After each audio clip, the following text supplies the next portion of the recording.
사무엘상에 이어 이스라엘 역사에서 가장 찬란했던 황금기이자 동시에 가장 뼈아픈 얼룩이 기록된 책 사무엘하 이야기를 시작해 볼게요.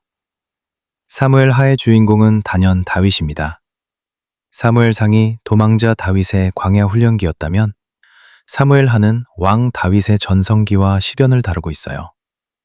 다윗이 왕위에 올라 나라를 강하게 만드는 과정은 정말 흥미진진하지만 그가 인생의 정점에서 저지른 끔찍한 실수와 그로 인한 가문의 비극을 읽다 보면 마음이 참 복잡해지실 거예요. 이야기는 사울왕의 죽음을 전해 들은 다윗의 반응에서 시작됩니다. 보통 정적이었던 왕이 죽으면 기뻐할 법도 한데 다윗은 옷을 찢으며 진심으로 통곡해요. 자기를 그토록 괴롭혔던 사울을 끝까지 하나님이 세우신 왕으로 예우한 거죠. 이후 다윗은 먼저 유다 지파의 왕이 되었다가 결국 이스라엘 전체의 추대를 받아 통합왕국의 왕이 됩니다.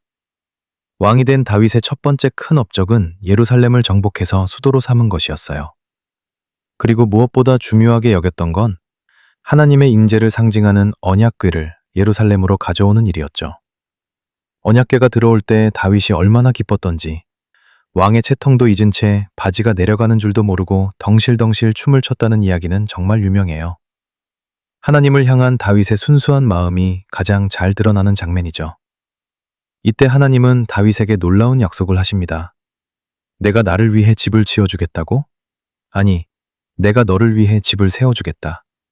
네 왕위가 영원히 이어질 것이다. 이것이 바로 그 유명한 다윗 언약이에요. 단순히 다윗 개인의 성공을 넘어 훗날 이 가문에서 영원한 왕이신 메시아가 오실 것이라는 거대한 약속의 문이 열린 순간이었죠. 하지만 이야기는 여기서 끝나지 않습니다. 인생의 정점, 모든 전쟁에서 승리하고 태평성대를 누리던 그때 다윗은 평생 씻을 수 없는 큰 죄를 짓게 됩니다. 모두가 전쟁터에 나간 어느 날 저녁, 궁전 옥상을 거닐던 다윗은 목욕하는 여인 밧세바를 보고 눈이 멀어버려요. 그는 왕의 권력을 이용해 그녀를 범하고 심지어 그 죄를 덮기 위해 그녀의 남편이자 충성스러운 부하인 우리아를 전쟁터 사지로 몰아죽게 만듭니다. 완벽한 범죄라고 생각했겠지만 하나님은 나단 선지자를 보내 다윗의 죄를 정면으로 찌르십니다.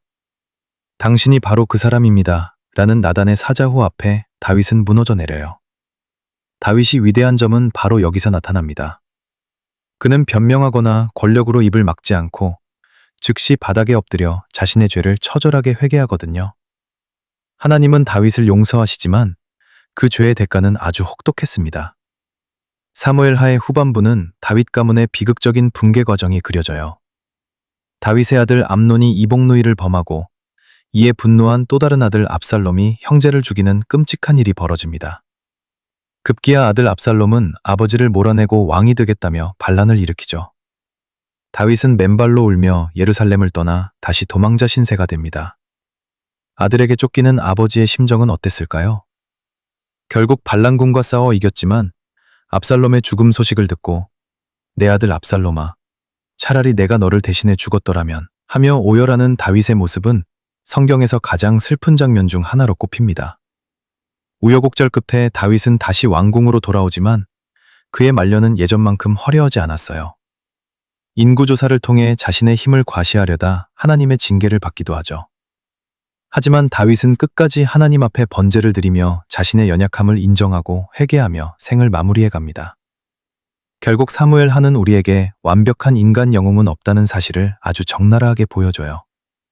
그 대단한 다윗조차 한순간에 무너질 수 있는 연약한 인간일 뿐이라는 거죠. 하지만 동시에 하나님은 그런 죄인을 통해서도 당신의 계획을 포기하지 않으신다는 놀라운 은혜를 보여줍니다. 다윗이 하나님의 마음에 합한 사람이었던 이유는 그가 죄를 안 지어서가 아니었어요. 죄를 지었을 때 숨지 않고 하나님 앞에 가장 정직하게 엎드릴 줄 알았기 때문이죠. 찬란한 영광과 처절한 실패, 그리고 그 모든 것을 덮는 하나님의 신실한 사랑. 이것이 바로 사무엘하가 우리에게 들려주는 다윗의 진짜 이야기입니다. 이야기는 이제 다윗의 뒤를 이어 지혜의 왕 솔로몬이 등장하는 열왕기상으로 이어집니다.